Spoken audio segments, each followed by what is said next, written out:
मनुष्य की तीव्र आकांक्षा है कि दूसरे उसे जाने और दूसरे उसे पहचाने। इस आकांक्षा का मौलिक कारण क्या है? मौलिक कारण है कि मनुष्य स्वयं को नहीं जानता और स्वयं को नहीं पहचानता। ये गहरी कमी है और इस कमी को वो दूसरों से सम्मान पाकर, नाम पाकर, श्रेय पाकर भर लेना चाहता है। जो हमारे पास नहीं है वो हम दूसरों से उधार मांग लेना चाहते हैं। लेकिन कितने ही लोग जान लें और कितने ही लोग पहचान लें, जो अपने को ही नहीं पहचानता है, उसका जो गड्ढा है, जो कमी है, वो दूसरों के पहचान लेने से भर नहीं सकता। और जब मैं अपने को ही नहीं जानता तो मैं लोगों को भी क्या पहचानवा सकूंगा कि मैं कौन हूं। एक झूठ होगा, लेकिन अगर बहुत लोग उस झूठ को दोहराने लगे तो मुझे भी भरोसा आ जाएगा। हमारे सच और झूठ में बहुत फर्क नहीं होता। हमारे सच और झूठ में इतना ही फर्क होता है कि जिस झूठ पर हम भरोसा करते हैं वो हमारा सच हो जाता है। एडल्फ हिटलर ने अपनी आत्मकथा में लिखा है, और हिटलर ने बड़ी महत्वपूर्ण बातें लिखी हैं। वो आदमी महत्वपूर्ण था।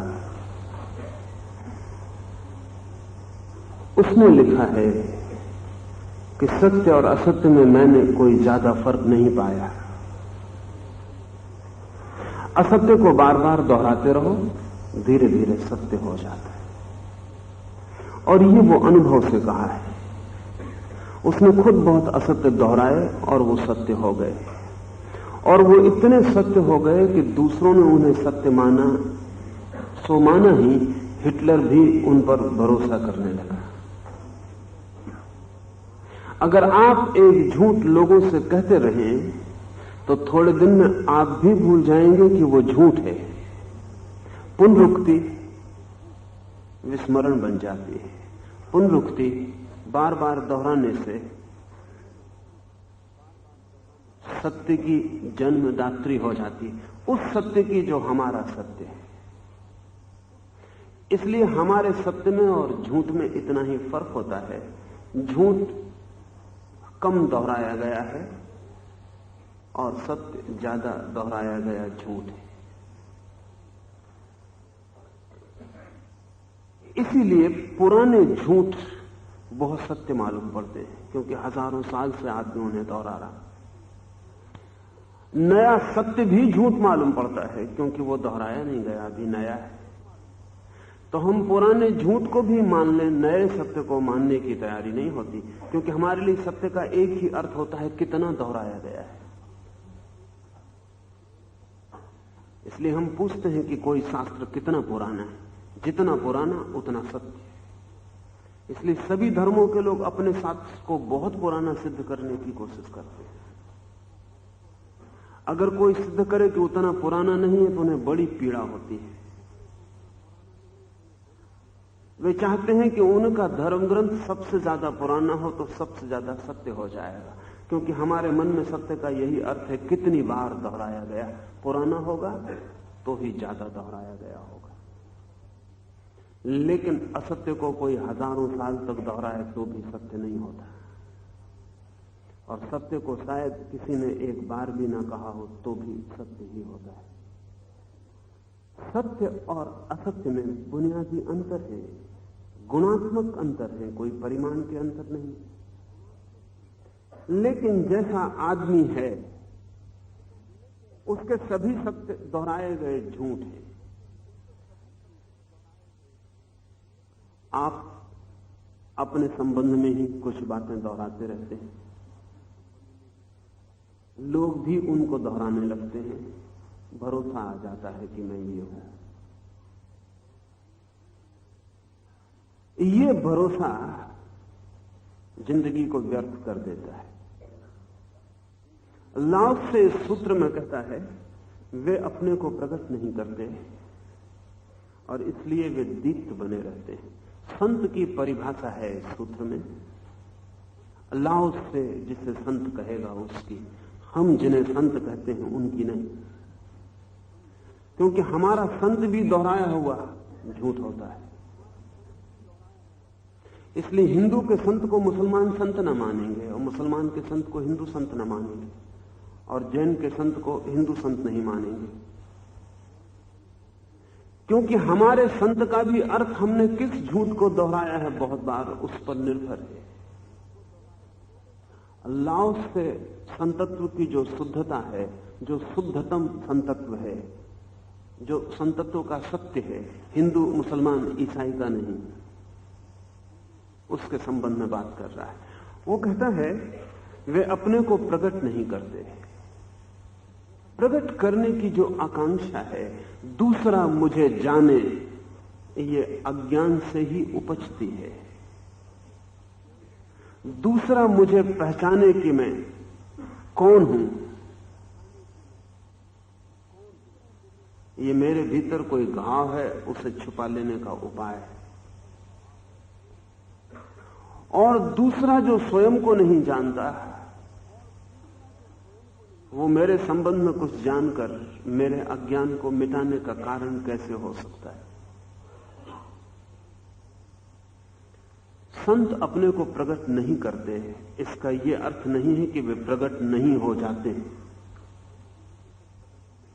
लेकिन वो प्रकट हो जाना उनकी चेष्टा नहीं है, आकांक्षा नहीं है। सूफी फकीरों के संबंध में थोड़ी बात यहां समझ लेनी उपयोगी होगी।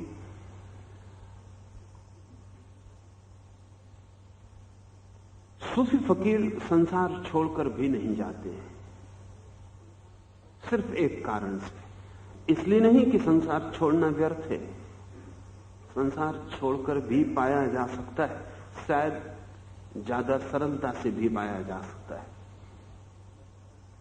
लेकिन सूफी संत कहते हैं कि संसार छोड़ के जाओ तो लोगों को पता चल जाता है।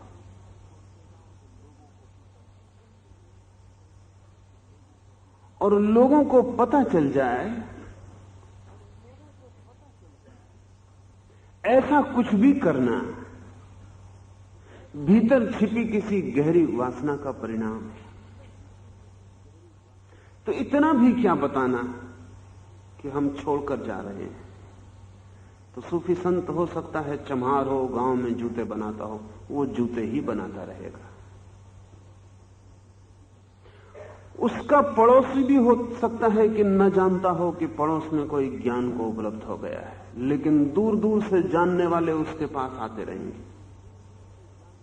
उनको भी वो जिज्ञासु की तरह स्वीकार नहीं करेगा, उनको भी वो जूता बनाने की कला सिखाने के लिए ही स्वीकार करेगा।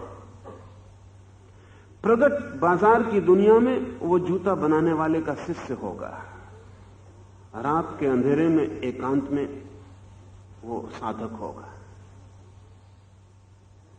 और कई बार ऐसा होगा कि एक फकीर दूसरे फकीर के पास किसी को भेज देगा, वो 2-4 वर्ष तक उससे जूते बनवाता रहेगा, कपड़ा बनवाता रहेगा, 2-4 वर्ष तक उससे पूछेगा ही नहीं कि तुम आए किस लिए थे। 2-4 वर्ष चुपचाप वो आदमी जूता बनाता है, चटाई बुनता है, कपड़ा सीता है, जो उसका गुरु कह देता है वो दिन भर करता रहता है। 2-4 साल बाद वो संत उसे भीतरी जगत में प्रवेश करवाता है। क्यों इतनी 4 साल तक प्रतीक्षा क्या थी? सूफी कहते हैं कि जो जल्दी ये भी प्रकट करता हो कि मैं साधना करने आया हूं, उसकी प्रकट करने की वासना प्रबल है, और ऐसा आदमी सत्य को नहीं खोज पाएगा। ऐसा आदमी मैं सत्य खोज रहा हूं, इसके प्रचार में ज्यादा उत्सुक होगा, सत्य को खोजने में कम। ऐसा आदमी मैं साधु हूं, ऐसा दूसरे लोग जान ले, इसमें ज्यादा उत्सुक होगा, बजाय इसके कि साधु हो जाए। सूफी फकीर हसन अपने शिष्यों से पूछता था, तुम सन्यासी होने आए हो या सन्यासी बनने?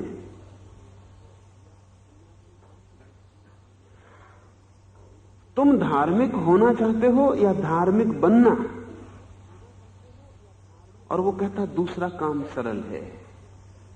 अगर धार्मिक बनना है, साधु बनना है, महात्मा बनना है, बहुत सरल काम है, और उसके लिए मेरे पास आने की भी जरूरत नहीं, थोड़े से प्रचार और विज्ञापन की कला आनी चाहिए। धार्मिक बनना है तो लंबी यात्रा है, और उसका पहला सूत्र है कि प्रकट करने की भूल मत करना।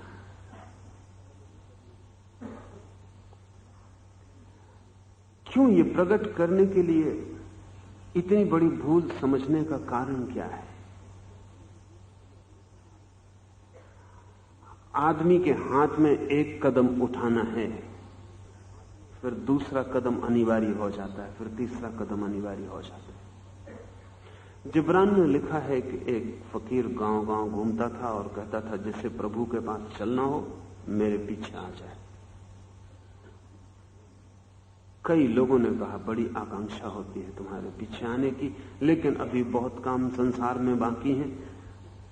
किसी की लड़की बड़ी है और विवाह करना है, और किसी के बच्चे अभी छोटे हैं, मासूम हैं, थोड़े बड़े हो जाएं, समझ जाएं, और किसी ने अभी अभी दुकान जमाई है, और किसी ने अभी अभी खेत में दाने डाले हैं, फसल कट जाए।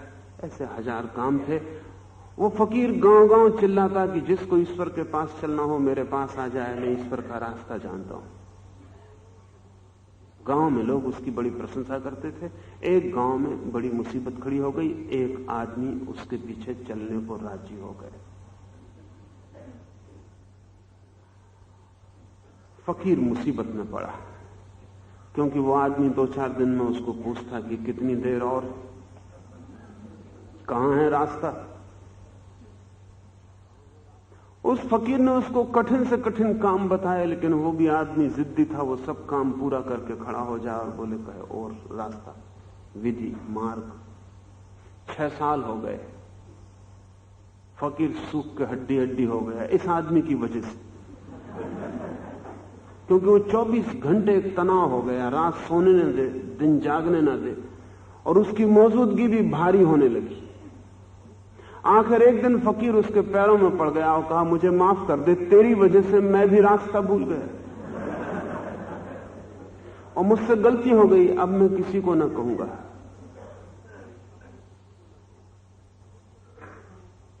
ये जो आदमी है जो कह रहा था कि मैं रास्ता जानता हूं, इसे कोई रास्ता पता नहीं है, लेकिन मैं रास्ता जानता हूं ऐसा भी लोग माने, इसमें भी बड़ा सुख है। और ना कभी कोई पीछा करने आता है, इसलिए ना कभी कोई परीक्षा होती। जिन्हें आप संत कहते हैं उनमें से 100 में से 99 एकदम पानी में डूब जाएं, अगर आप उनके पीछे चलने को राजी हो जाएं। आप कभी पीछे चलते नहीं, वो नेता बने रहते हैं, क्योंकि बिना अनुयायी के नेता बना रहना बड़ी सरल बात है।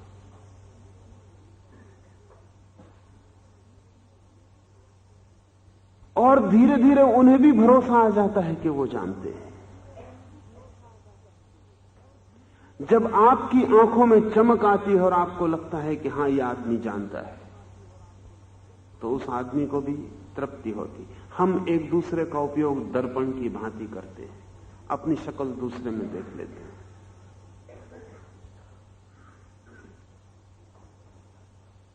ये जो प्रकट करने की वृत्ति है, वो जिस अहंकार से जन्मती है, वो अहंकार बाधा है।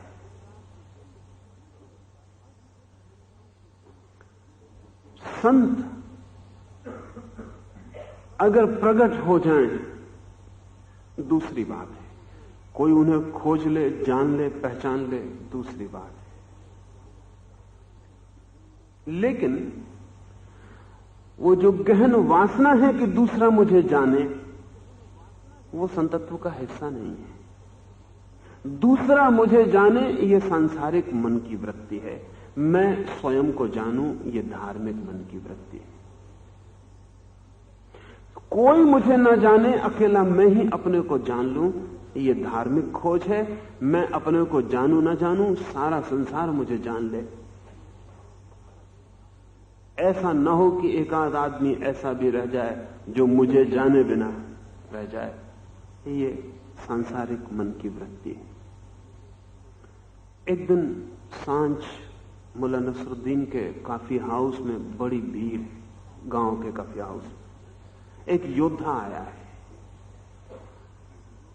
वो नंगी तलवार हाथ में निकाल के अपने युद्ध की बातें कर रहा है और वो कहता है कि हम युद्ध से सीधे लौट रहे हैं और लोग बड़े सख्ते में आ गए। उसकी बहादुरी ऐसी है। और वो कहता है कि मैंने भाजी मूली की तरह लोगों को काटा। नसरुद्दीन के बर्दाश्त के बाहर हो गया। नसरुद्दीन ने खड़े होकर कहा कि हमें भी जवानी की याद आती है, एक दफा ऐसा हमने भी भाजी मूली की तरह लोग काट दिए थे। 10-15 आदमियों के पैर तो एक झपट्टे में काट दिए थे। उस योद्धा ने कहा पैर कभी सुना नहीं, अगर आप सिर काटते तो ज्यादा बेहतर होता। नसरुद्दीन ने कहा सिर तो कोई पहले ही काट के ले जा चुका।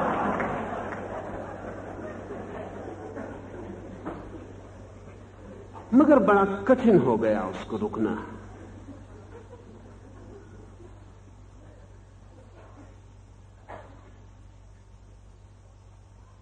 नसरुद्दीन हमारे भीतर वो जो बचकाना अहंकार छिपा है उसका ही प्रतीक है। अगर कोई ईश्वर को जानने की बात कर रहा है तो फिर आपसे नहीं रहा जाता, आप भी कुछ कहेंगे। ऐसा आदमी खोजना मुश्किल है जो बिना जाने न बोलता हो। हम सब बिना जाने बोलते रहते हैं, हम बिना जाने बताते रहते हैं, हम बिना जाने सलाह देते रहते हैं। इमर्सन ने लिखा है अपनी डायरी में कि अगर दुनिया में लोग बिना जाने सलाह देना बंद कर दें तो पृथ्वी किसी भी दिन स्वर्ग हो सकती है। लेकिन जिन्हें कुछ भी पता नहीं है उनके भी मन में ये तो मजा आता ही है कि कोई जाने कि हमें पता है। ये मजा इतना महंगा है और इसके पीछे कुछ लोग तो अपने जीवन को भी ढाल लेते हैं, बड़ा कष्ट भी उठाते हैं। ऐसा भी नहीं है कि ऐसे लोग दूसरों को धोखा दे रहे हैं, ऐसे लोग अपनी आंख में अपने को धोखा देने के लिए बड़े कष्ट भी उठाते हैं। अब एक आदमी है कि एक ही बार भोजन करता है, नग्न रहता है, घास पे सोता है, मकान में नहीं ठहरता, कम कष्ट नहीं उठा रहा है, कष्ट पूरा उठा रहा है। लेकिन सिर्फ एक भरोसा दूसरे लोगों को दिलाने के लिए अगर कष्ट उठाया जा रहा है कि मैं साधु हूं, तो सारा कष्ट व्यर्थ जा रहा है। बुद्ध ने कहा है कि नासमझ तप भी करते हैं तो भी नरक ही जाते हैं, नासमझ तप भी करते हैं तो भी नरक की ही यात्रा करते हैं।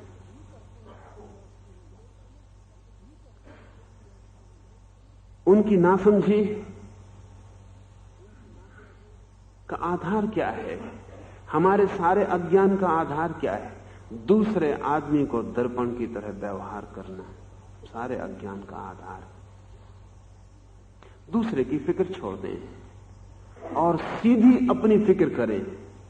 मैं क्या हूं इसे मैं पहले जान लूं। और मजा यह है कि जो ये जान लेता है कि मैं क्या हूं, कौन हूं, उसकी बिल्कुल आकांक्षा नहीं रह जाती कि कोई मुझे जाने।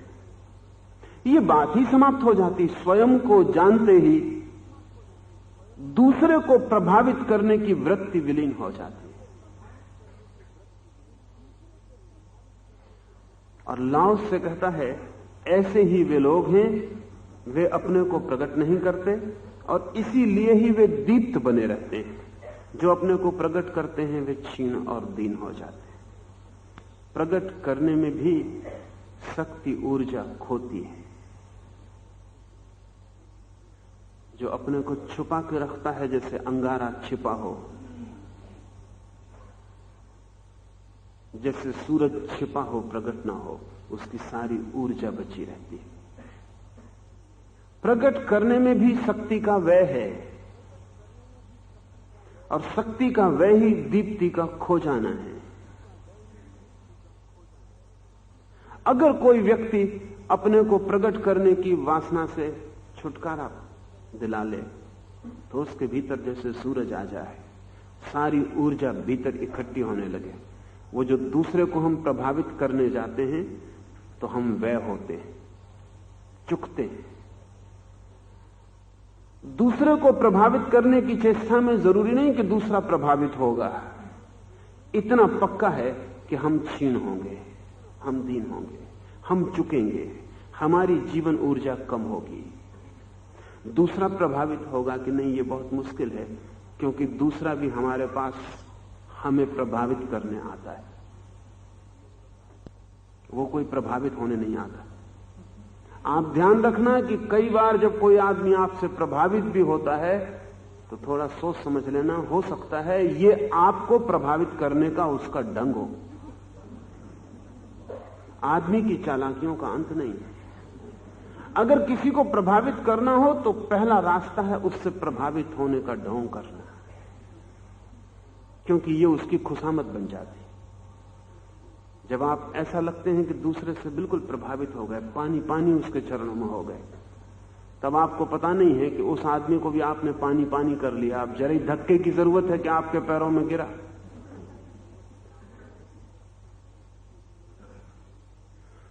खुशामद हमें इतना क्यों छूती है? उसका कारण यह कि खुशामदी बताता है कि मैं कितना प्रभावित हूं, आपसे कितना प्रभावित हूं। हम जानते हैं कई दफा की खुशामद बिल्कुल झूठी है, फिर भी कोई आदमी हमें खुशामद करने के योग्य मान रहा है, यह भी दिल को बहुत बहलाता है। खुशामद उतना नहीं छूती जितनी ये बात छूती कि किसी ने हमें इस योग्य माना है कि खुशामद करें। ये भी क्या कम है। और इस जगत में जहां हर आदमी अपने अहंकार से जीता है, वहां दूसरे के अहंकार को जरा सा भी फुसलाना बड़ी चमत्कारिक घटना मालूम पड़ती है। लेकिन खुशामदी आपको प्रभावित करने के लिए प्रभावित हो रहा है।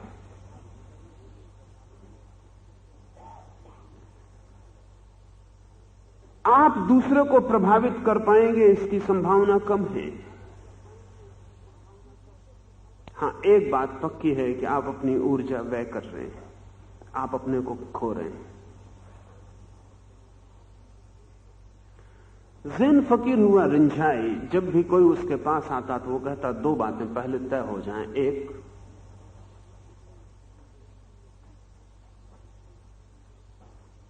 कि तेरा इरादा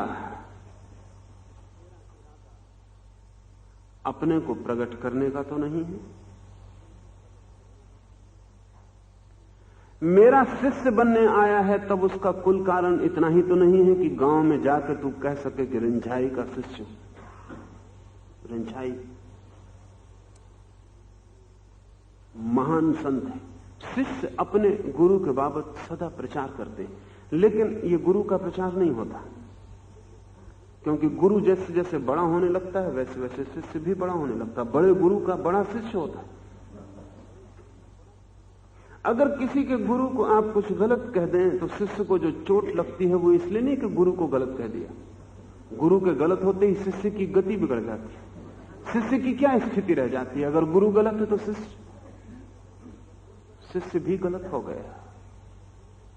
गुरु बड़ा है तो शिष्य भी बड़ा है। ठीक से हम गौर करके देखेंगे, अगर कोई आपके मुल्क को गाली देता है तो आपको तकलीफ इसलिए नहीं होती कि मुल्क को गाली दे रहा है, किसको मतलब है मुल्क से। कोई आपके धर्म को गाली देता है तो आपको क्या मतलब है। कोई राम को, कृष्ण को, महावीर को गाली देता है, आपको क्या प्रयोजन है? नहीं, लेकिन उनको गाली देने का मतलब गाली आपको लग जाती है। हिंदू मानना चाहता है कि हिंदू जो है श्रेष्ठतम धर्म है क्योंकि मैं हिंदू हूं। मुसलमान मानना चाहता है इस्लाम श्रेष्ठतम धर्म है क्योंकि मैं मुसलमान हूं। इस्लाम श्रेष्ठ है तो ही मुसलमान श्रेष्ठ हो सकता है। हिंदू धर्म श्रेष्ठ है तो हिंदू श्रेष्ठ हो सकता है। और अगर भारत ऐसी भूमि है कि देवता भी वहां पैदा होने को तरसते हैं, तो फिर आपने पैदा होकर भारत पर जो कृपा की है उसका कोई अंत नहीं।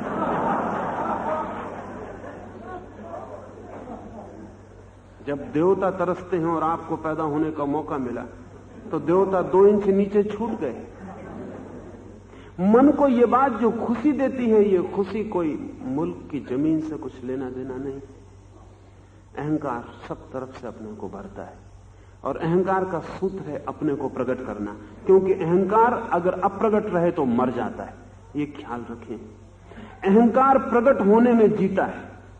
कितने दूसरे लोग मुझे मान लें, उसमें ही उसके प्राण हैं।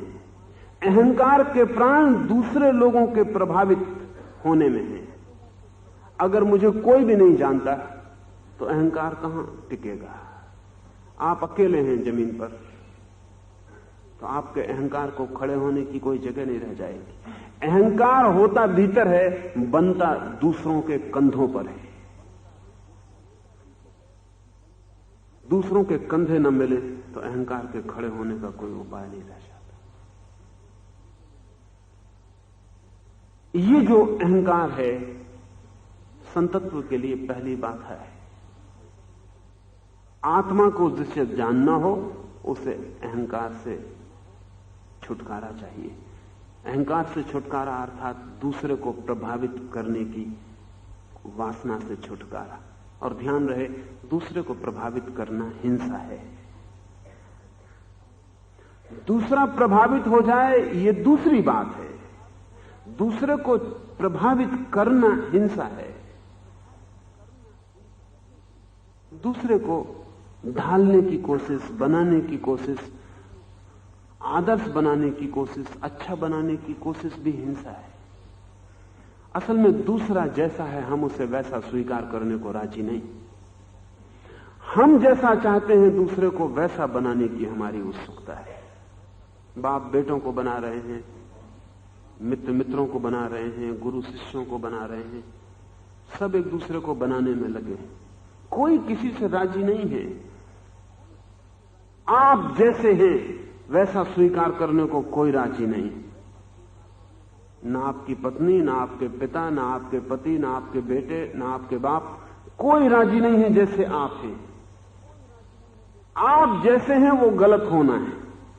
हर एक उत्सुक है आपको बनाने के लिए, जैसा वो चाहता है आप होने चाहिए। काटेगा आपको, एक कान गड़बड़ है अलग करो, एक आंख खराब है निकाल दो, हाथ तोड़ दो, पैर ठीक कर दो, सब ठीक कर दो। सुना है मैंने कि मुल्ला नसरुद्दीन की खिड़की पर एक दिन एक पक्षी आकर बैठ गया। अजनबी पक्षी था जो मुल्ला ने कभी देखा नहीं। लंबी उसकी चोंच थी, सिर पर कलगी थी रंगीन, बड़े उसके पंख थे। मुल्ला ने उसे पकड़ा और कहा, मालूम होता है बेचारी की किसी ने कोई फिक्र नहीं की। कैंची लाके उसके पंख काट के छोटे किए, कलगी रास्ते पर लाया, चोंच भी काट दी और फिर कहा कि अब ठीक कबूतर जैसे लगते हो। मालूम होता है किसी ने तुम्हारी चिंता नहीं की, अब मजे से उड़ सकते हो, लेकिन अब उड़ने का कोई उपाय न रहा। वो पक्षी कबूतर था ही नहीं, मगर मुल्ला कबूतर से ही परिचित थे। उनकी कल्पना कबूतर से आगे नहीं जा सकती थी। हर बच्चा जो आपके घर में पैदा होता है अजनबी है, वैसा बच्चा दुनिया में कभी पैदा ही नहीं हुआ। जिन बच्चों से आप परिचित हैं उससे इसका कोई संबंध नहीं। ये पक्षी और है,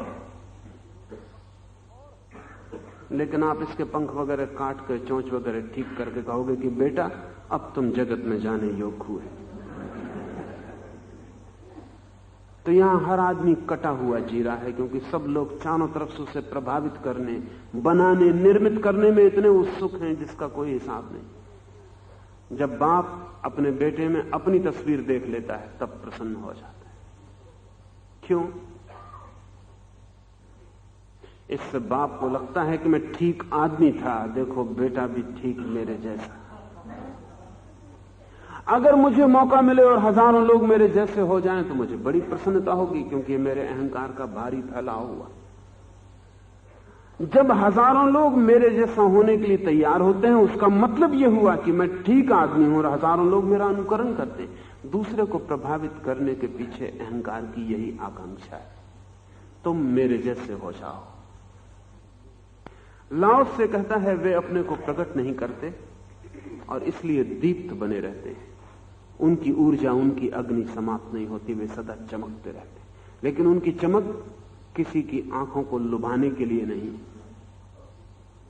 उनकी चमक अपनी आंतरिक चमक है। वो ज्योति किसी को भरमाने के लिए नहीं जली है, वो ज्योति अपनी ही ऊर्जा है। वे अपना औचित्य सिद्ध नहीं करते। He doesn't justify himself and is therefore far famed। और इसलिए दूर दिगंत तक उसकी ख्याति जाती। संत कभी अपने को जस्टिफाई नहीं करते, वे अपना औचित्य सिद्ध नहीं करते। जीसस को सूली दी जा रही है और पायलट जीसस से पूछता है कि मैं तुम्हें अभी भी क्षमा कर सकता हूं, तुम सिद्ध कर दो कि तुम ईश्वर के पुत्र हो। और जीसस चुप रह जाते।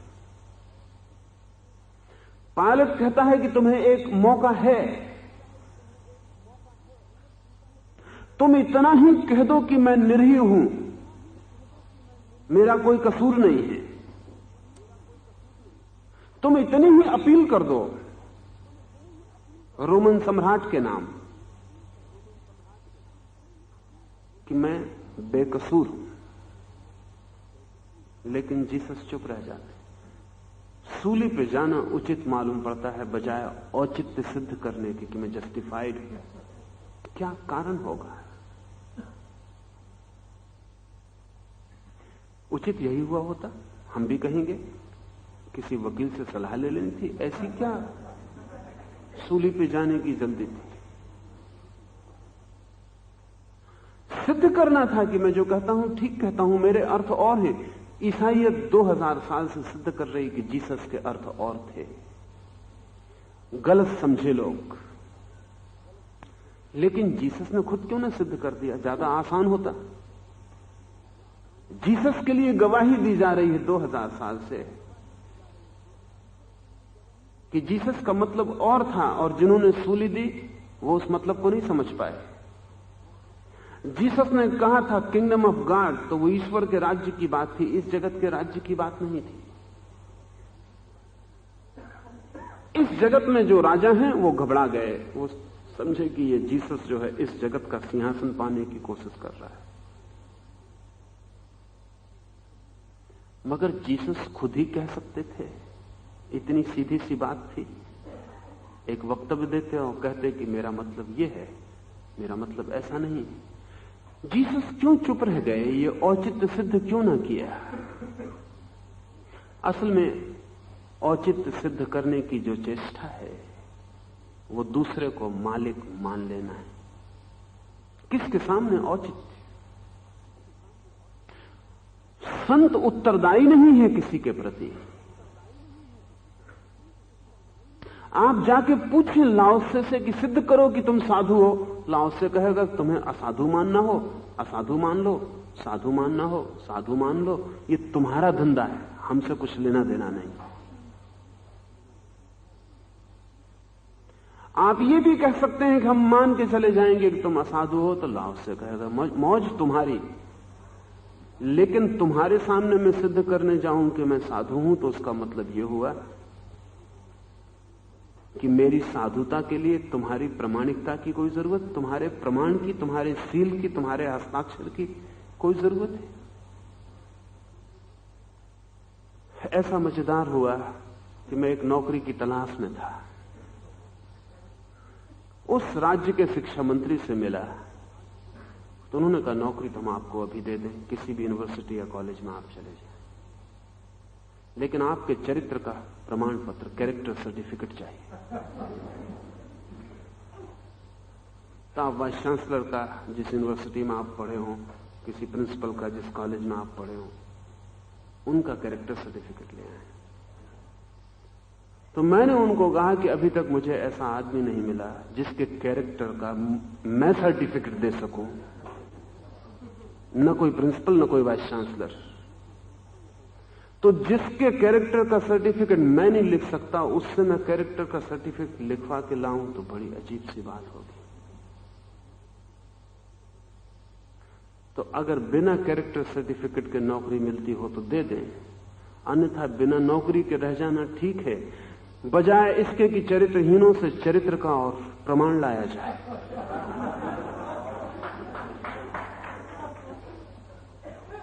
आखिर चरित्र का प्रमाण कौन दे सकता है?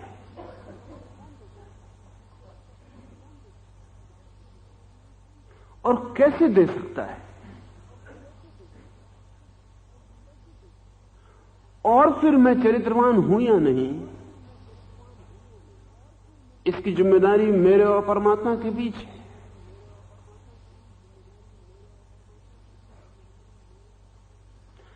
और मैंने उनको कहा कि नौकरी में आप जो मुझे तनख्वाह देंगे वो पढ़ाने की देंगे, मेरे चरित्र की देंगे।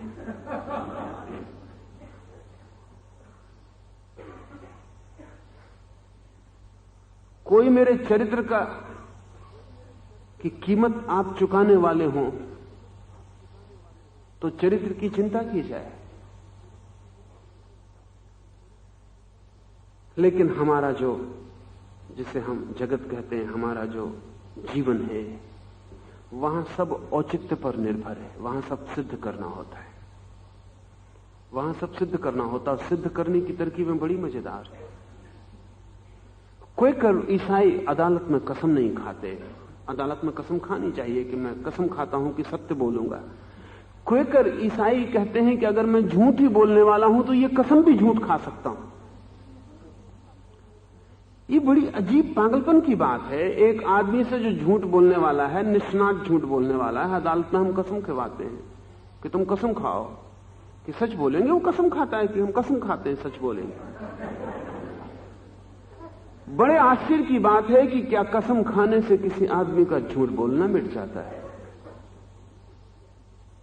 और जो आदमी कसम खाने से झूठ बोलना छोड़ देता हो, उसने बहुत पहले कभी झूठ बोलना छोड़ दिया होता। मगर बचकाना काम अदालतें भी किए चली जाती हैं। एक कहीं से शुरुआत होनी चाहिए, कहीं से हम मान के चलें कि तुम सच बोल रहे हो।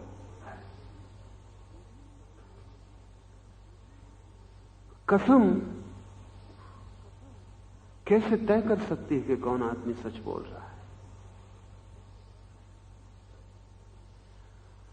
मजा यह है, लेकिन जो झूठ बोलता है वो जोर से कसम खाएगा। सच बोलने वाला शायद थोड़ा झिझके भी कि कसम खानी कि नहीं खानी। सच बोलने वाला ही झिझकेगा कि कसम खानी कि नहीं खानी। झूठ बोलने वाला बेझिझक खाएगा, क्योंकि जिसे झूठ ही बोलना है, कसम क्या अड़चन पैदा करेगी? सच बोलने वाले को कसम अड़चन पैदा कर सकती है। वो सोच सकता है कि कसम खाने का मतलब सच बोलना है।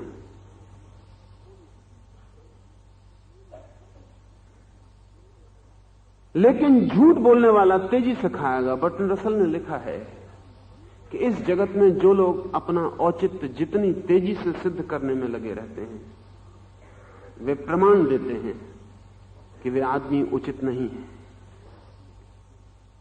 उनकी सिद्ध करने की चेष्टा ही कहती है कि उनको खुद भी शक है, खुद भी भीतर संदेह है। उस संदेह को झुटलाने के लिए वो सब तरह के उपाय करते हैं। इसलिए एक बड़ी मजे की बात है कि इस जगत में जो श्रेष्ठतम जन हुए हैं, उन्होंने जो भी कहा है उसके लिए कोई प्रमाण नहीं दिए। वो सीधे वक्तव्य हैं, स्टेटमेंट्स, उनका कोई प्रमाण नहीं है। बुद्ध कहते हैं कि मुझे ऐसा ऐसा हुआ। अगर कोई पूछता है प्रमाण, तो वो कहते हैं तुम भी ऐसा ऐसा करो और तुम्हें हो जाएगा। तुम्हारा करना ही तुम्हारे लिए प्रमाण बनेगा। और मैं अगर 4 गवाह खड़े करूं कि देखो ये भी कहते हैं कि मुझे हुआ, तो एक इन्फिनिट रिग्रेस शुरू होती है, एक अंतहीन सिलसिला शुरू होता है। क्योंकि मजा यह है कि मैं एक गवाह खड़ा करता हूं और आश्चर्य तो यह है कि हम ये भी नहीं पूछते कि ये जो गवाह बोल रहा है इसके गवाह कहां हैं जो कहें कि ये ठीक बोल रहा है। ये गवाहों का सिलसिला कहां अंत होगा। ऋषियों ने एक बात कही है, उन्होंने कहा है कि सत्य जो है वो सेल्फ एविडेंट है, स्वतः प्रमाण है। झूठ सेल्फ एविडेंट नहीं है, झूठ स्वतः प्रमाण नहीं है, इसलिए झूठ हमेशा गवाह साथ लेकर आता है। सत्य खुद ही अपना गवाह है और कोई गवाही नहीं है। झूठ पहले से ही इंतजाम करके चलता है, 25 गवाह लेके आता है। मुल्ला नसरुद्दीन पर मुकदमा चला, उसने किसी की हत्या कर दी और अदालत में 10 गवाहों ने बयान दिया कि हमारे सामने यह हत्या हुई है। मुल्ला नसरुद्दीन ने कहा इसमें क्या रखा है, मैं 100 गवाह खड़े कर सकता हूं जो कहने को राजी हैं कि उनके सामने हत्या नहीं हुई। 10 से क्या हो, 100 गवाह खड़े कर सकता हूं।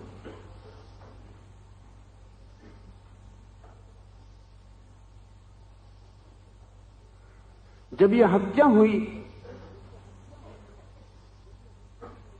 तो जिस आदमी की हत्या हुई, नसरुद्दीन कहता है मैंने नहीं की, किसी और ने की होगी, मैं मौजूद जरूर था। तो अदालत में वकील उससे पूछता है कि तुम कितने दूर खड़े थे इस आदमी से जब यह आदमी मरा। तो उसने कहा कि मैं 13 फीट 7 इंच दूर खड़ा था। मजिस्ट्रेट भी चौंका, उसने कहा हैरानी की बात है, तुम पहले ही आदमी हो, 13 फीट 7 इंच, ये तुम्हें कैसे पता चला? नसरुद्दीन ने कहा मैंने पहले ही सब सोच लिया था, कोई ना कोई मूर्ख अदालत में जरूर पूछेगा,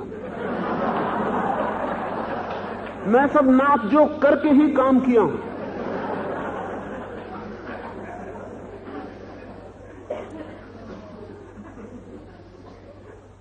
वो जो आदमी गलत है वो गलती करने के पहले गवाह खोज लेता है। जो आदमी सही है उसे तो बाद में ही पता चलता है कि सही के लिए भी गवाह देने होते हैं। लाओस से कहता है संत अपना औचित्य सिद्ध नहीं करते, वो क्या है इसके लिए उनके पास कोई गवाही नहीं, उनका क्या अनुभव है इसके लिए उनके पास कोई प्रमाण नहीं, प्रमाण देने की कोई इच्छा भी नहीं, कोई जस्टिफिकेशन नहीं है। संत बिल्कुल अनजस्टिफाइड खड़े होते हैं, बिना किसी औचित्य की चिंता के खड़े होते हैं। जिनको दिखाई पड़ सकता हो वो सीधा देख लें और जिनको दिखाई न पड़ सकता हो वो न देखें, अंधे बने रहें। लेकिन संत के मन में अगर ये आकांक्षा हो कि मैं सच्चा हूं, अहिंसक हूं, व्रती हूं, त्यागी हूं या और कुछ हूं, इसको प्रमाणित करूं। एक गांव में मैं गया था, एक साधु वहां ठहरे थे, कोई उन्हें मुझसे मिलाने ले वाला आया था। जो मिलाने लाए थे उनके शिष्य थे, उन्होंने कहा कि बड़े त्यागी हैं, महातपस्वी, इन्होंने अब तक इतने इतने हजार उपवास किए। मैंने उन साधु से पूछा कि ये कहते हैं कि इतने हजार उपवास किए, तो उन्होंने कहा हाँ, और अब तो संख्या और भी बढ़ गई, ये तो पुरानी संख्या बता रहे हैं। मैंने उनसे पूछा आपने हिसाब रखा? उन्होंने कहा मैं बिल्कुल डायरी रखता हूं। ये डायरी किसको बताई जाने वाली है? ये परमात्मा के पास डायरी ले जाएंगे? ये डायरी किसको बताई जाने वाली है? ना ये लोगों को बताई जाती है कि कितने उपवास किए, और जो बताने को उत्सुक है वो 2 के 4 उपवास भी डायरी में लिख सकता है। जो बताने को उत्सुक है उसका कोई भरोसा नहीं, क्योंकि उपवास असली चीज नहीं है, संख्या असली चीज है। उपवास का मूल्य ही इतना है कि कितनी संख्या बढ़ती जाती है। ये जो औचित्य है त्याग का, ये बताता है कि आदमी अभी भी बाजार में है, उसकी भाषा, सोचने के ढंग अभी दुनियादारी के हैं। अभी उसे सन्यास की कोई किरण भी नहीं मिली, अभी उसे त्याग का कोई आनंद नहीं मिला, अभी उसे त्याग से आनंद मिलता है, त्याग का आनंद नहीं मिला। इस फर्क को ठीक से समझ लें। उसे त्याग से आनंद मिलता है क्योंकि त्याग को लोग सम्मान देते हैं, आदर देते हैं, पैर छूते हैं, जय जयकार करते हैं, रथ यात्रा निकालते हैं, बैंड बाजे बजाते हैं। त्याग के द्वारा, त्याग से, त्याग अभी साधन है, लेकिन आनंद अभी सम्मान का है। अभी उसे त्याग का आनंद नहीं मिला। जिस दिन उसे त्याग का आनंद मिल जाएगा, उस दिन वो समझेगा कि सम्मान का त्याग बड़े से बड़ा त्याग है। तो उसने जो भी अभी छोड़ा, खाना वगैरह, कपड़े लत्ते, मकान वगैरह, वो ना कुछ है। जब इनको छोड़ने से इतना आनंद मिलता है, तो जिस दिन कोई सारे अहंकार को ही छोड़ देता है, सम्मान के भाव को ही छोड़ देता है, तब उसे परम आनंद मिलता है। लेकिन उसका उसे अभी कोई पता नहीं है। जो आज बैंड बाजा बजाते हैं, उसके चारों तरफ कल अगर बैंड बाजा बजाना बंद कर दें तो उसके उपवास भी बंद हो जाएंगे। कारण ही खो जाता है। रामकृष्ण के पास एक आदमी आता था, वो हर वर्ष जब नवदुर्गा होती तो बड़ा उत्सव मनाता और बड़े बकरे कटते। फिर अचानक उत्सव बंद हो गए और बकरे कटने बंद हो गए। रामकृष्ण ने उससे पूछा कि बहुत दिन से देखते हैं कि वर्ष 2 वर्ष बीत गए, उत्सव का क्या हुआ, धर्म का क्या, पूजा का क्या, अब बकरे वगैरह नहीं कटते। उस आदमी ने कहा, दांत ही ना रहे, दांत ही गिर गए। रामकृष्ण सोचते थे कि उत्सव हो रहा है धर्म का। वो बड़े चौंके। उसने कहा, रामकृष्ण ने कहा, दांत से इसका क्या लेना देना।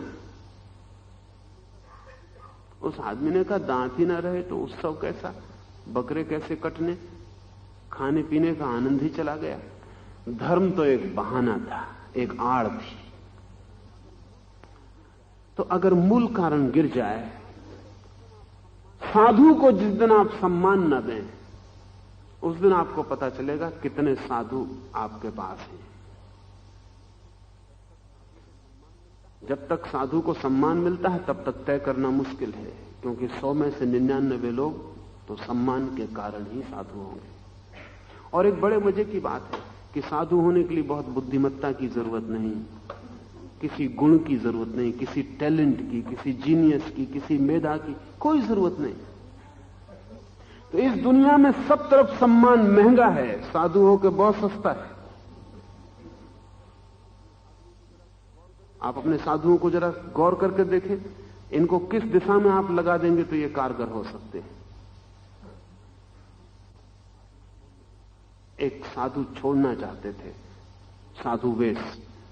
उन्होंने मुझे पत्र लिखा, तो मैंने कहा छोड़ दो, इसमें पूछना क्या है। ये भी पूछ के छोड़ोगे, पूछ के पहले फंसे कि लिया, अब भी पूछ के छोड़ोगे, छोड़ दो। छोड़ना है तो इसमें क्या बुराई है। उन्होंने मुझे पत्र लिखा कि आप समझे नहीं, मैट्रिक फेल हूं,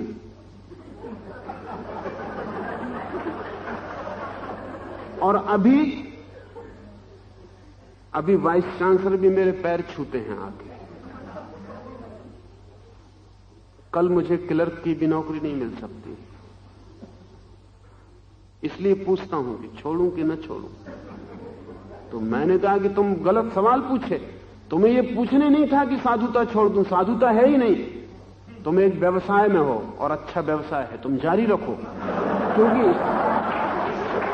इससे साधुता का कोई संबंध नहीं है। तुम्हें ठीक धंधा मिल गया है, उसे तुम जारी रखो, लेकिन धंधे को साधुता मत कहो। साधु होना सबसे सस्ती, बिना किसी योग्यता के घटने वाली घटना है, तो आसान है। 100 में 99 साधु इसलिए साधु हैं कि साधुता से कुछ और मिलता है जो उन्हें अन्यथा नहीं मिल सकेगा।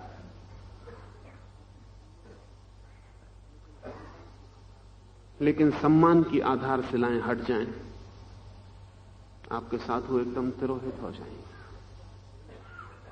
तब शायद वही साधु रह जाएगा बाकी, जिसके लिए सम्मान से कोई प्रयोजन न था, जो प्रकट ही न होना चाहता था, या प्रकट भी हो गया था तो उसकी कोई वासना न थी, दुर्घटना थी।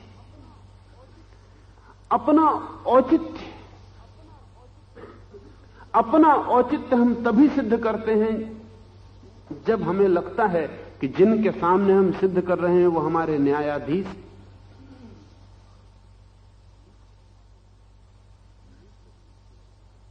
नीत्शे से किसी ने कहा कि तुम जीसस के इतना खिलाफ लिखे हो, और नीत्शे न केवल लिखता था जीसस के विरोध में, दस्तखत भी करता था तो लिखता था Antichrist Friedrich Nietzsche, Jesus विरोधी।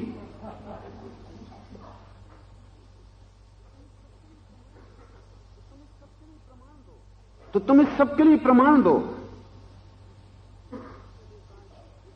तो नीत्शे ने कहा कि जिस अदालत में जीसस की प्रामाणिकता जांची जाएगी, उसी अदालत में हम भी प्रमाण दे देंगे।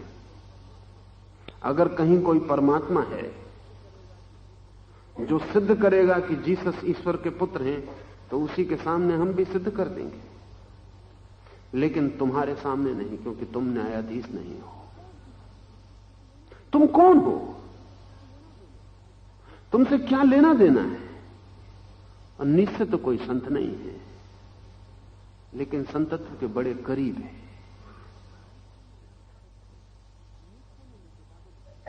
नीत्शे ने जो किताबें लिखी हैं वो सुसंबद्ध नहीं है, सिस्टमैटिक नहीं है, फ्रेगमेंट्स, टुकड़े। उनके बीच कोई सिलसिला नहीं है। कई बार लोगों ने उसे कहा कि तुम कुछ सिलसिला बनाओ। उसने कहा कि तुम कौन हो? विचार मेरे हैं, जिम्मेवार मैं हूं। जिनके पास आंखें हैं वो सिलसिला देख लेंगे, और जिनके पास आंखें नहीं हैं उनको सिलसिला बताने की जरूरत भी क्या है? नीत्शे ने कहा है कि लोगों ने एक एक किताब लिखी है, जितने विचार से, उतने विचार से मैंने एक एक वाक्य लिखा है, लेकिन वो बीज है। पर कोई न्यायाधीश नहीं है, उत्तरदायित्व नहीं है किसी के प्रति। असल में संत का वक्तव्य यह है कि मैं जैसा हूं वो मेरे और परमात्मा के बीच की बात है, किसी और से उसका कोई लेना देना नहीं है। लेकिन हम मान नहीं सकते बीच में बिना कूदे।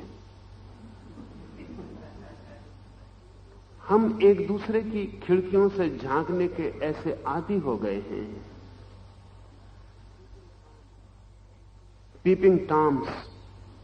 किसी का चाबी का छेद है, उसी में से झांक रहे हैं। हम सबको दूसरों में झांकने की ऐसी वृत्ति हो गई है, और दूसरे भी इतने कमजोर हैं कि वो अपना औचित्य सिद्ध करने लगते हैं कि मैं ठीक हूं, ऐसा कर रहा था उसका कारण ये था, ऐसा कहा उसका कारण ये था। दूसरे भी कारण बताते हैं, दूसरे भी कमजोर हैं, लेकिन संत कमजोर नहीं है। वो अपने में पूरी तरह निर्भर है, अपने में पूरा का पूरा ठहरा हुआ है, कोई प्रमाण की जरूरत नहीं है, किसी को कुछ समझाने की, कोई औचित्य की, कोई तर्क की, कोई गवाही की जरूरत नहीं है। और लाओस से कहता है इसीलिए उनकी ख्याति दूर दिगंत तक जाती है। जो अपना औचित्य सिद्ध करते रहते हैं वे दो चार को भी समझाने में सफल हो जाएं तो कठिन है। जो अपना औचित्य सिद्ध ही नहीं करते उनकी सुगंध दूर दिगंत तक चली जाती, क्योंकि उनका खंडन नहीं किया जा सकता। ये बड़े मजे की बात है। जिसने कभी सिद्ध ही नहीं किया कि मैं चरित्रवान हूं, उसको आप चरित्रहीन सिद्ध नहीं कर सकते। जिसने सिद्ध करने की कोशिश की कि मैं चरित्रवान हूं, उसको चरित्रहीन सिद्ध किया जा सकता है। सच तो यह है कि उसने खुद ही खबर दे दी है कि वो चरित्रहीन है, चरित्रवान सिद्ध करने की चेष्टा से। जब कोई आदमी कहता है कि मैं चोर नहीं हूं, जब कोई आदमी कहता है कि मैं बेईमान नहीं हूं, जब कोई आदमी दिन भर यही कहे चला जाता है कि मैं झूठ नहीं बोलता हूं, तब कोई भी संदिग्ध हो जाएगा कि बात क्या है, इतनी चेतना क्या है, इतना होश क्या है, बार बार दोहराने की इतनी जरूरत क्या है।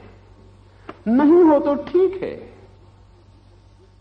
लेकिन जो आदमी भीतर गिल्ट, अपराध अनुभव करता है, वो हर बार कोशिश करता रहता है, उसकी हर तरह की चेष्टा सिद्ध करती रहती है कि उसके भीतर कोई अपराध छिपा है। फ्रायड कहता था कि कुछ लोग दिन भर बैठे बैठे हाथ ही मलते रहते हैं। फ्रायड कहता था ये हाथ मलने वाले वो लोग हैं जिन्होंने कोई पाप किया है, ये हाथ धो रहे हैं। इनका जो हाथ मलना है ये अकारण नहीं है। कुछ लोगों को हाथ धोने का मैनिया होता है, वो दिन में 10-50 दफा हाथ धोएंगे।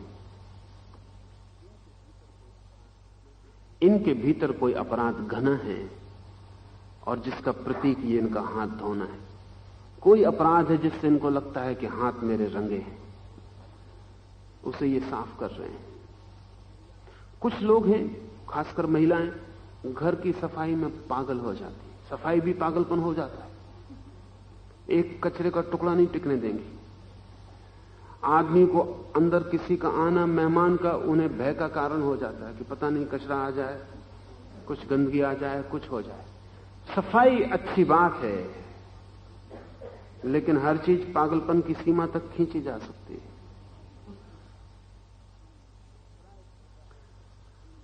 फ्रायड कहता है कि इन महिलाओं के मन में कहीं कोई डर्ट, कहीं कोई गंदगी जमी है। उसका ये बाहर फैला हुआ रूप है कि बाहर कहीं कोई गंदगी ना जम जाए। बाहर की गंदगी उनको भीतर की गंदगी की याद दिलाती है, इसलिए इतना पागलपन है।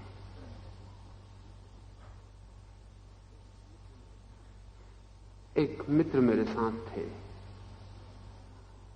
वो किसी के घर चाय नहीं पीते, किसी के घर पानी नहीं पीते, किसी का दिया पान नहीं खाते। वो कहते यही है कि नहीं, मैं कहीं कोई बाहर चीज नहीं लेता। बहुत बार ये सब देख के मुझे लगा कि ये कुछ मैनिया, कुछ पागलपन की बात है। खोजबीन की, उनसे चर्चा की, समझने की कोशिश की। उन्होंने कभी किसी आदमी को जहर खिलाने की कोशिश की थी और उसके बाद वो किसी के घर कुछ नहीं खा सकते। वो जो भीतर छिपा है वो अभी भी कंपित हो रहा है, और अब किसी से भी कुछ लेना उनके अपने ही अपराध का पुनर्स्मरण है। आदमी बहुत जटिल है। आप क्या करते हैं, क्यों करते हैं, आपको भी पता ना हो। आदमी का मन बहुत गहरा उलझाव है, और आदमी 1000 काम करता है जिसका उसे पता नहीं कि क्यों कर रहा है, लेकिन उसके कारण भीतर छिपे हैं। ये जो व्यक्ति निरंतर औचित्य सिद्ध करते रहते हैं कि मैं ठीक आदमी हूं, इनके भीतर गलत होने की धारणा पक्की है। इनको खुद ही भरोसा नहीं है कि ठीक आदमी है। जब कोई आदमी आपसे आके कह देता है आप ठीक आदमी नहीं है, तो अगर आप नाराज होते हैं तो उसका मतलब यह है कि उसने कोई घाव छू दिया। नहीं तो नाराज होने का कोई कारण नहीं। या तो वो आदमी सही है तो धन्यवाद दे देना चाहिए, या वो आदमी गलत है तो हंस देना चाहिए, बात खत्म हो गई। नाराज होने की क्या बात है। गुरजीएफ के पास लोग जाते थे और वो कहते थे कि आज एक फला आदमी मिला था, वो बहुत अभद्र बातें आपके संबंध में कह रहा था, गालियां दे रहा था, बहुत गंदी बातें कह रहा था। गुरजीएफ कहता ये कुछ भी नहीं है, और भी लोग हैं, तुम फला आदमी से जाकर मिलो, वो इससे भी ज्यादा गंदी बात मेरे बाबत कहता है। और अगर तुम्हारी तृप्ति उससे भी ना हो तो मैं तुम्हें और भी आदमी बताऊंगा जो और भी। ये कुछ भी नहीं है। जब पहली दफा ऑस्पेंस्की गुरजीएफ को मिला तो वो बहुत चकित हुआ इस तरह की बात देख के। जब भी कोई आकर उसकी निंदा की बात करता तो वो कहता ये कुछ भी नहीं है।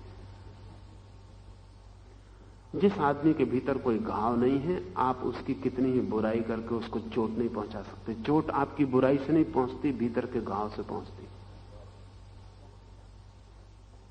कोई आदमी आपसे आके कह देता कि फला आदमी कहता था आप चरित्रहीन हैं, आपको जो चोट पहुंचती है वो उस आदमी से नहीं पहुंचती। जानते तो आप भी हैं कि चरित्रहीन।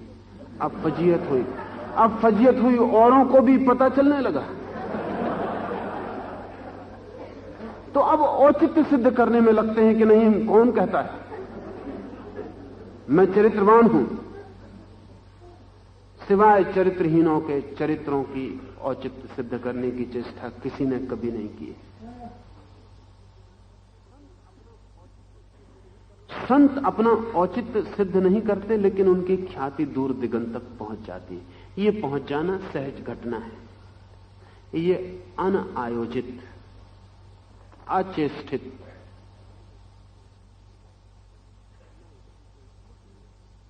न इसकी कोई कामना है, न इसकी कोई आकांक्षा है, अनअभीप्सित। लेकिन ये घटती है, और जब घटती है तो इस सुगंध को रोकना बहुत मुश्किल है, क्योंकि इसको कभी गलत सिद्ध नहीं किया जा सकता। जो सही सिद्ध करने की चेष्टा में नहीं है, उसे हम गलत सिद्ध नहीं कर सकते। वे अपनी श्रेष्ठता का दावा नहीं करते, इसलिए लोग उन्हें श्रेय देते हैं। उनका एक ही श्रेय है कि वे श्रेष्ठता का दावा नहीं करते। श्रेष्ठता का दावा सिर्फ हीन जन ही करते हैं, श्रेष्ठ जन नहीं करते। जो श्रेष्ठ है ही वो दावा क्यों करेगा? जो श्रेष्ठ नहीं है उसी के भीतर दावा पैदा होता है। वे अभिमानी नहीं हैं और इसलिए लोगों के बीच अग्रणी बने रहते हैं, आगे बने रहते हैं, क्योंकि आगे बने होने की उनकी कोई आकांक्षा नहीं है। पीछे खड़े होने की उनकी पूरी तैयारी है, पीछे ही वे खड़े होते हैं। इसको हम थोड़ा समझ लें। दो तरह से लोग आगे खड़े होते हैं इस जगत में। एक तो वे जो क्यू में धक्कम धेल करके आगे पहुंचते हैं, राजनीतिज्ञ हैं, काफी धक्का मक्का करके वो आगे पहुंचते हैं। आगे पहुंचने में बड़ी उनकी फजीयत होती है, लेकिन वो सब झेल लेते हैं। आगे पहुंचने का लोभ इतना है कि कितनी भी फजीयत झेली जा सकती है। और एक दफा आदमी आगे पहुंच जाए तो लोग भूल जाते हैं कि इनकी बड़ी फजीयत हुई थी। इसलिए बीच के धक्कम धक्का खा लेने में कोई हर्ज नहीं। एक दफा आगे पहुंच गए तो सब इतिहास बदल जाता है। सफल आदमी की सब असफलताएं भूल जाती। आगे पहुंच गए आदमी की बात ही भूल जाती कि कभी वो पीछे क्यू में खड़ा था। और बड़ा मजा यह है कि जिस तरह धक्कम धुक्का देके वो आगे आया है, वो लोगों को समझाने लगता है क्यू में लाइन लगा के खड़े रहो, धक्कम धुक्की करनी ठीक नहीं।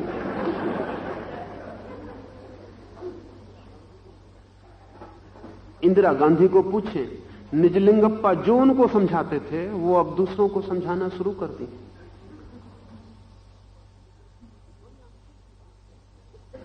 ये बड़ी आश्चर्य की बात है, लेकिन आदमी का मन ऐसा है, और सब आदमियों का मन ऐसा है। आप ट्रेन के डब्बे में बैठे,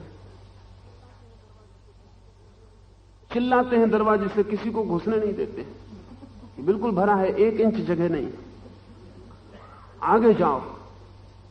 और आप भूल गए कि अगले स्टेशन पे आप बाहर खड़े थे, और तब जो दलीलें आप दे रहे थे वही दलीलें बाहर खड़ा आदमी दे रहा है कि बिल्कुल मत घबराइए, मैं पांव पे खड़ा रहूंगा, पैर के लायक जगह मिल जाएगी, आप चिंता मत करिए, तकलीफ में झेल लूंगा। आप कहते हैं है ही नहीं जगह। यही बातें किसी ने डब्बे के भीतर आपसे कही थी, लेकिन डब्बे के भीतर आदमी प्रवेश करते ही आत्मा बदल जाती है। डब्बे के बाहर दूसरी आत्मा होती है, डब्बे के भीतर दूसरी आत्मा होती है। आपको पता नहीं चलता कि आत्मा इतनी जल्दी कैसे बदलती। और ऐसा नहीं कि अभी जो आदमी गिड़गिड़ा रहा है वो नहीं बदलेगा, डब्बे के भीतर आने दो, अगली स्टेशन पर उसकी बातें सुनो कि लोगों से बाहर क्या कह रहे हैं। तब आपको पता चलेगा कि आदमी जो कहता है वो परिस्थिति पर निर्भर होने वाली बातें हैं। जिसको नेता बनना है उसे सब तरह के उपद्रव करने होते हैं, लेकिन जो नेता बन गया और नेता जिसे बना रहना है उसे बाकी को समझाना पड़ता है कि उपद्रव मत करना। सच तो यह है कि जो उपद्रव करके आगे आता है वो उपद्रव के बहुत खिलाफ होता है, क्योंकि उसे पक्का पता है कि आगे आने का रास्ता क्या है। जो आगे पहले से है उनको गिराने का रास्ता क्या है। मैकियावेली ने लिखा है कि जिस सीढ़ी से चढ़ो, चढ़ते ही पहले उसे नष्ट कर देना। और मैकियावेली मनुष्य के मन में झांकने वाले गजब के लोगों में से एक है। थोड़े ही लोग इतना गहरा देखते हैं आदमी के अस्तित्व में। मैकियावेली कहता पहला काम चढ़ जाने पर सीढ़ी के करना, सीढ़ी तोड़ देने का, क्योंकि ध्यान रखना सीढ़ी निष्पक्ष है, जैसा तुम्हें चढ़ा दिया किसी दूसरे को भी चढ़ा सकती है।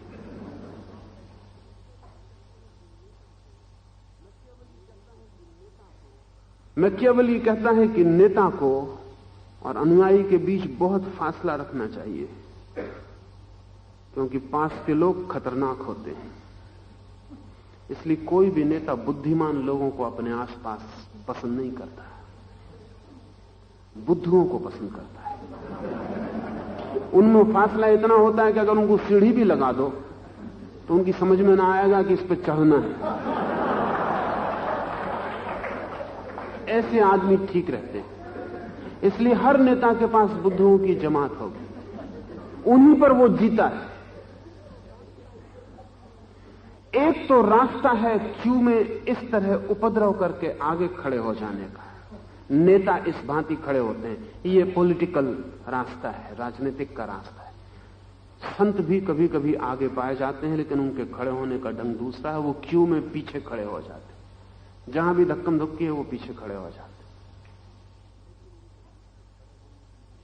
लेकिन उनके पीछे खड़े होने की जो शांत स्थिति है, क्योंकि जिसे आगे नहीं जाना है उसको अशांत होने का कोई कारण नहीं है। जिसे आगे नहीं जाना है उसको चिंतित होने की कोई वजह नहीं है। जिसे आगे नहीं जाना है उसकी न कोई प्रतिस्पर्धा है, न कोई प्रतियोगिता है, न कोई ईर्ष्या है, न कोई संघर्ष है।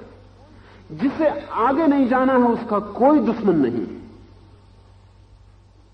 कोई प्रयोजन नहीं दुश्मन का। जिसका कोई दुश्मन नहीं, जिसकी कोई अशांति नहीं, चिंता नहीं, पीड़ा नहीं, दुख नहीं, उसमें जो दीप्ति आनी शुरू हो जाती है, उस दीप्ति के कारण कुछ लोग उसके पीछे क्यों लगाने लगते हैं। ये दूसरी प्रक्रिया है। ये लोग पीछे खड़े होते जाते हैं और इनको इतना चुप खड़ा होना होता है कि उसको पता न चल जाए कि पीछे और लोग खड़े हो गए, नहीं तो वो उनके पीछे जाके खड़ा हो जाए।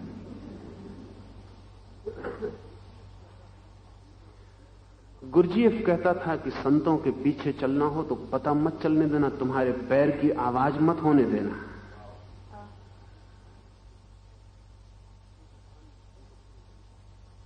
क्योंकि संत पीछे खड़े होने के बड़े प्रेमी हैं, वो तुम्हें आगे कर लेंगे। उनके पीछे ऐसे चलना कि जैसे तुम हो ही नहीं। कभी कभी ऐसा होता है कि इन संतों के पीछे भी लाखों लोग इकट्ठे हो जाते हैं। लेकिन ये आगे होने की प्रक्रिया गुणात्मक रूप से भिन्न है। इस आगे होने में किसी को पीछे नहीं किया गया है, इसमें लोग पीछे हो गए हैं। राजनीति में अनुयायी बनाने पड़ते हैं, धर्म में अनुयायी बन जाते हैं। राजनीति में लोगों को पीछे रखना पड़ता है, धर्म में पीछे लोग खड़े हो जाते हैं। यह एक सहज घटना है। इस सुगंध को दूर दिगंत तक हवाएं अपने आप ले जाती हैं। इसलिए जो अभिमानी नहीं है वे लोगों के बीच अग्रणी बने रहते हैं। क्योंकि वे किसी वाद की प्रस्तावना नहीं करते, इसलिए दुनिया में कोई उनसे विवाद नहीं कर सकता। और वाद की प्रस्तावना विवाद के लिए निमंत्रण है। अगर मैं कहता हूं यही सत्य है, तो मैं किसी न किसी आदमी के भीतर आकांक्षा पैदा कर दूंगा जो कहे कि यह सत्य नहीं है। जगत एक संतुलन है। जब कोई दावा करता है तो प्रति दावा तत्काल खड़ा हो जाता है। अगर कोई महावीर के पास जाए तो उनकी कोई प्रस्तावना नहीं है। महावीर से कोई विवाद करने में सफल नहीं हो पाया, क्योंकि उन्होंने जो कहा वो वाद नहीं है। कोई आदमी आके कहता ईश्वर है, तो महावीर कहते हैं ठीक है, यह भी ठीक है। और घड़ी भर बाद आदमी कोई आदमी कहता आके कि ईश्वर नहीं है, तो महावीर कहते यह भी ठीक है।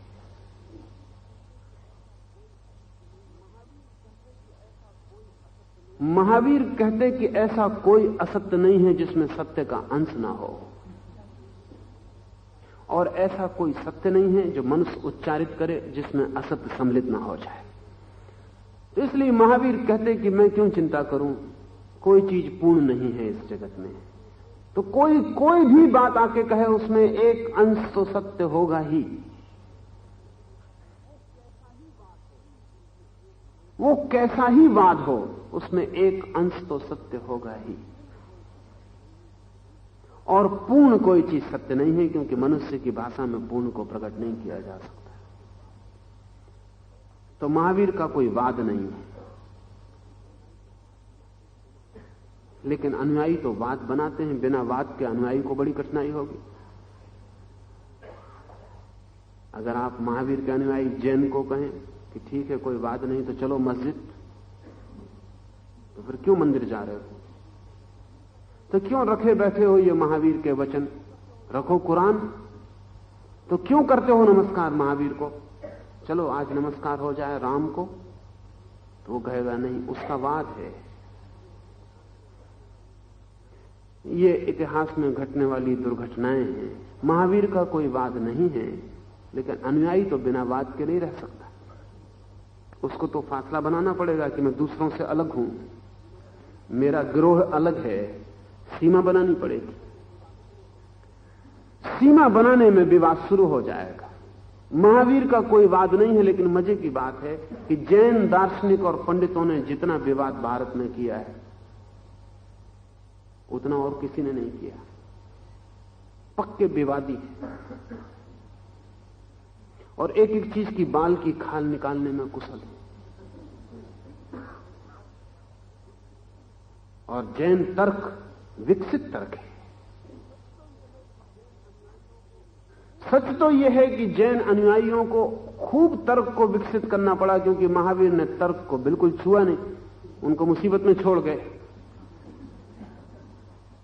तो उसकी काफी सुरक्षा उन्हें करनी पड़ी, उन्हें काफी इजाद करनी पड़ी। और महावीर का जो वाद ही नहीं था उसको भी जैनों ने स्यातवाद नाम दे दिया। अब ये बड़ा उल्टा नाम है। स्यात शब्द बहुत अद्भुत है। वो सिर्फ पॉसिबिलिटी का, संभावना का सूचक है। कोई आदमी पूछता ईश्वर है, महावीर कहते हैं स्यात। स्यात है। स्यात का मतलब यह है कि ना तो मैं पूर्ण रूप से कहता कि नहीं है और ना पूर्ण रूप से कहता कि है।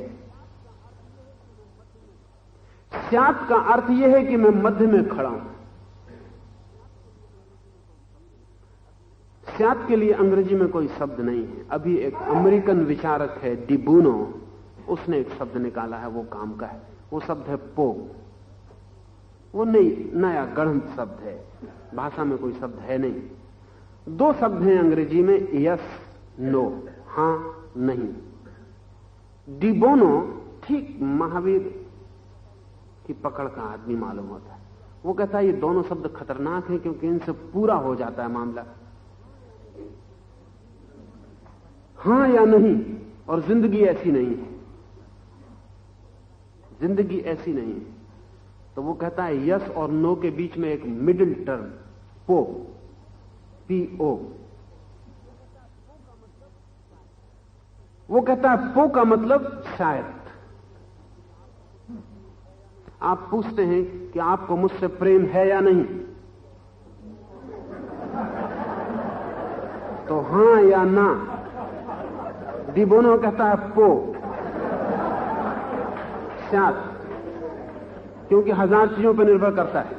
इतने जल्दी हां ना में जवाब देना खतरनाक है।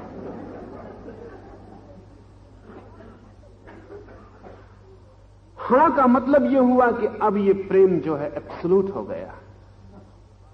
अगर मैं कहूं हां और घड़ी भर बाद आप पे नाराज हो जाऊं तो आप कहेंगे कहां गया प्रेम, कहां गया वो प्रेम। हां भी गलत होगा, नहीं भी गलत होगा। जीवन में सभी चीजें रिलेटिव हैं, एब्सोल्यूट नहीं है, सब सापेक्ष है, कोई पूर्ण नहीं है। जो अभी प्रेम है क्षण भर बाद प्रेम नहीं रह जाएगा। जहां अभी प्रेम की कोई खबर नहीं, क्षण भर बाद प्रेम का पौधा उगाएगा, कुछ नहीं कहा जा सकता। तो बूनो कहता है पो, स्यात्। महावीर स्यात् का प्रयोग किए हैं, लेकिन उनके अनुयायियों ने उसको भी वाद बना दिया। स्यात् वाद, वाद नहीं है। स्यात् का मतलब ही है कि कोई वाद जगत में नहीं है। तुम जितने भी वाद प्रस्तावित करते हो, वाद का मतलब ही होता है कि कोई दावा कि ऐसा है, ऐसा ही है, तब वाद खड़ा होता है। महावीर कहते हैं ऐसा ही है मत कहो, इतना ही कहो ऐसा भी है। बस इतना कहो, ही पर जोर मत दो, भी पर जोर दो, तो कोई कलह नहीं है, कोई विवाद नहीं है। विवाद खड़ा होता है वाद के आग्रह से, अनाग्रह, कोई दावा नहीं। क्योंकि वे किसी बात की प्रस्तावना नहीं करते, इसलिए दुनिया में कोई भी उनसे विवाद नहीं कर सकता है। और क्या यह सही नहीं है, जैसा कि कहा है प्राचीनों ने, समर्पण में ही है संपूर्ण की सुरक्षा।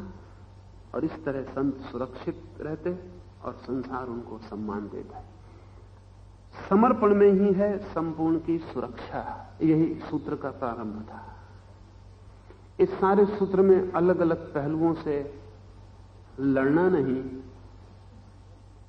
छोड़ देना, संघर्ष मत करना, झुक जाना, विवाद मत करना, दावा मत करना, कोई प्रस्तावना ही मत करना, अपनी तरफ से कोई औचित्य सिद्ध मत करना, अपनी तरफ से झुक जाना, कड़े मत होना, अकड़ के मत खड़े होना। इसी पहलू, इसी सत्य को अलग अलग पहलुओं से लाओ त्से ने कहा है। सार है समर्पण, सरेंडर। इस आखिरी बात को हम ठीक से समझ लें, वो इसका सार है। संघर्ष एक शब्द है, एक शब्द है समर्पण। संघर्ष में दूसरे से लड़ना है, जीतना है, जीतने की आकांक्षा है, हार परिणाम है। समर्पण में दूसरा नहीं है, दूसरे से कोई विरोध नहीं है, दूसरे से कोई शत्रुता नहीं है। समर्पण में दूसरा स्वीकार है, अविरोध से स्वीकार है। जैसे आए आंधी और छोटा घास का तिनका झुक जाए, समर्पित हो जाए। आंधी से शत्रुता नहीं बांधता, मित्रता मानता है। सोचता है आंधी खेल रही है साथ मेरे, आंधी को गुजर जाने देता है, राहत दे देता है। ये जो छोटे तिनके का समर्पण है आंधी के लिए, यही उसके प्राणों की सुरक्षा है। आंधी बीत जाएगी, तिनका खड़ा हो जाएगा। बड़े वृक्ष गिर जाएंगे, तिनका बच जाएगा। समर्पण भी इस पूरे जगत को अगर हम एक आंधी समझें, इस पूरे अस्तित्व को एक झंझावात समझें, तो समर्पण इस झंझावात में सुरक्षा का उपाय है। यहां झुक जाना है।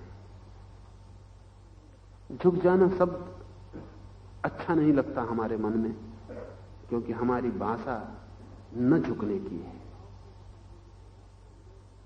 लेकिन लाओ त्से को समझेंगे तो झुक जाना शब्द बड़ा अद्भुत है, और बहुत कम लोग इस महानता को उपलब्ध होते हैं कि झुक जाएं। झुक जाना है इस झंझावात में जो जगत का है, क्योंकि हम इसके अंग हैं, इससे पृथक नहीं। इससे लड़ाई बेमानी है, पागलपन है। जैसे मैं अपने ही दोनों हाथों को लड़ाऊं, ऐसा पागलपन है। जैसे मेरी आंख मेरे शरीर से लड़ने लगे, मेरे पैर मेरे पेट से लड़ने लगे, ऐसा पागलपन है। लड़ाई शब्द खतरनाक है। अस्तित्व के रहस्य में जिसे प्रवेश करना है, वो अपने को ऐसा छोड़ दे जैसे बूंद सागर में छोड़ देती, एक हो जाती। जैसे सूखा पत्ता हवा में छोड़ देता है, हवा के साथ एक हो जाता है। इस पूरे अस्तित्व की झंझा में मैं एक अंश मात्र हूं, पृथक नहीं, अलग नहीं। मेरा कोई अलग अस्तित्व नहीं है, एक अस्तित्व का ही एक कण हूं। तो लड़ाई बेमानी है, महंगी है, नाहक कष्ट, नाहक दुख है।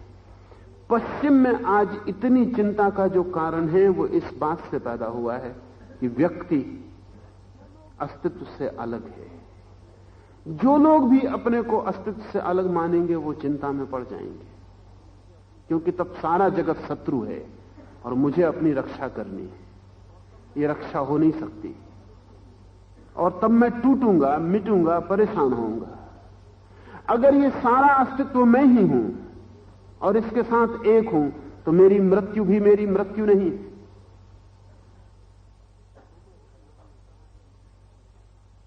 उमर खयाम ने कहा है कि क्या हुआ अगर मैं मर भी गया, तो मेरी जो मिट्टी मिट्टी में मिल जाएगी, कोई पौधा उसमें से उगेगा, कोई फूल खिलेगा, तो मैं उस फूल में खिलूंगा।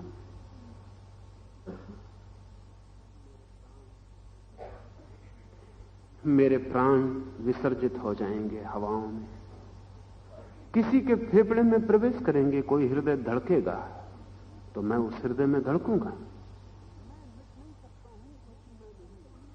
मैं मिट नहीं सकता हूं क्योंकि मैं नहीं हूं। मैं मिट सकता हूं अगर मैं हूं। अगर मैं नहीं ही हूं, ये अस्तित्व ही है, तो मेरे मिटने का कोई उपाय ना रहा। आज जो मेरे हाथ में बहता हुआ खून है वो किसी पक्षी में किसी दिन आकाश में उड़ा होगा। आज मेरी हड्डी में जो मिट्टी है वो मिट्टी कभी किसी वृक्ष में फूल बनी होगी, फिर कभी फूल बनेगी। आज जिस शब्द से मैं बोल रहा हूं वो शब्द कभी किसी वृक्ष में हवा की टक्कर से पैदा हुआ होगा, फिर कभी वृक्षों के बीच बहेगा। मेरा होना अगर अस्तित्व से अलग है तो मेरा मिटना निश्चित है, लेकिन अगर मैं अस्तित्व से एक हूं तो कभी फूल में, कभी पक्षी में, कभी आकाश में, कभी मिट्टी में, अनंत अनंत रूपों में बना ही रहूंगा। मेरे मिटने का फिर कोई उपाय नहीं। इसलिए लाओ से कहता है समर्पण में है सुरक्षा। जिसने अपने को खो दिया अस्तित्व में पूरा, उसकी फिर कोई असुरक्षा नहीं, उसकी इनसिक्योरिटी का फिर कोई सवाल नहीं। बचाया अपने को कि असुरक्षा निश्चित है, फिर मुसीबत खड़ी है। और हम सब अपने को बचाने में लगे हैं। बचाना ही हमारा दुख है और बचा भी नहीं पाते, बचा भी नहीं पाएंगे। मिटेंगे तो ही, खोएंगे तो ही। और ऐसा भी नहीं है कि जो बचाने में लगा है वो अलग ढंग से खोता है और जो समर्पण करता है वो अलग ढंग से खोता है। सिर्फ दृष्टि बदल जाती। खोना तो दोनों को ही पड़ता है, खोना दोनों को ही पड़ता है, दृष्टि बदल जाती। आप मरते हैं क्योंकि आप सोचते थे आप हैं। लाओस से सिर्फ विसर्जित होता है विराट में, वो दृष्टि बदल जाती। लाओस से की मृत्यु भी एक शांत मृत्यु, कोई पीड़ा नहीं, क्योंकि लाओस से और बड़ा होने जा रहा है। जैसे कारागृह से छूट रहा हो, कारागृह की दीवारें गिर जाएंगी, कारागृह के भीतर छिपा हुआ आकाश विराट आकाश में मिल जाएगा। ये तो मुक्ति का क्षण है। हमारे लिए जो मृत्यु का क्षण है वो लाओस से के लिए मुक्ति का क्षण है। हमारे लिए जो बड़ी उदास दुख भरी घटना है वो बुद्ध और महावीर के लिए निर्वाण। विराट के साथ एक होने जा रही है चेतना। मंसूर ने सूली पर लटके हुए कहा है कि तुम इतना ही मत देखना कि मुझे सूली दी जा रही है, जरा आंखें खोलो। 1 लाख लोग इकट्ठे, वो पत्थर मार रहे थे, गालियां दे रहे थे, उसकी हत्या के लिए आए हुए थे। मंसूर ने कहा मैं तो मर रहा हूं, इतना ही मत देखना कि मैं मर रहा हूं, जरा आंखें खोलो, शोरगुल बंद करो। इस तरफ मैं मर रहा हूं, उस तरफ मैं परमात्मा से मिल रहा हूं, उसको भी तुम देख लेना। इधर मैं विदा हो रहा हूं, उधर मेरा स्वागत हो रहा है। इधर से मैं हट रहा हूं, उधर मेरा प्रवेश हो रहा है। तुमसे मैं दूर जा रहा हूं और उसके मैं पास जा रहा हूं, उसको भी देख लेना। लेकिन जब एक आदमी मरता है तो हमें सिर्फ उसकी विदाई दिखाई पड़ती है, वो कहीं जा रहा है ये बिल्कुल दिखाई नहीं पड़ता। हम अंधे,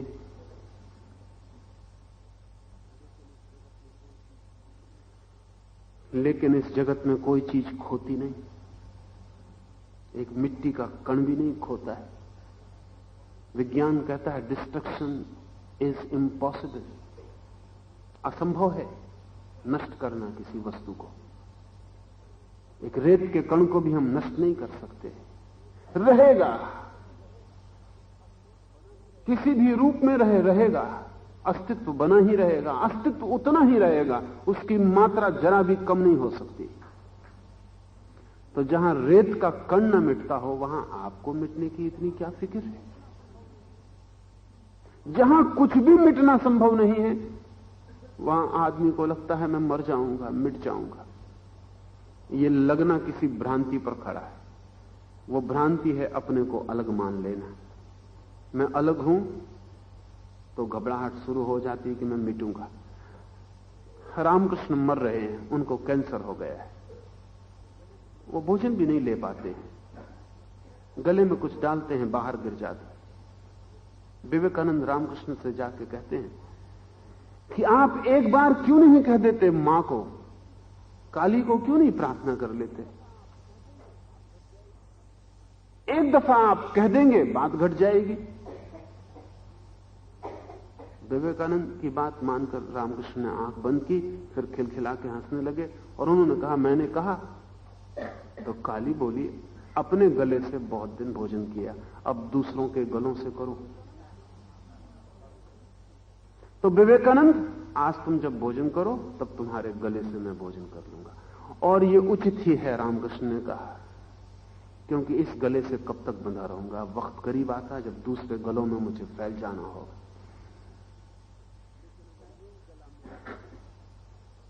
लेकिन अगर यही गला मेरा गला है तो फांसी लगेगी, लेकिन अगर सारे गले मेरे तो लगती रहे फांसी। कितने ही फंदे बनाए जाएं, कोई ना कोई गला बसता रहेगा। कितनी ही सांस घुटे, कोई ना कोई सांस चलती रहेगी।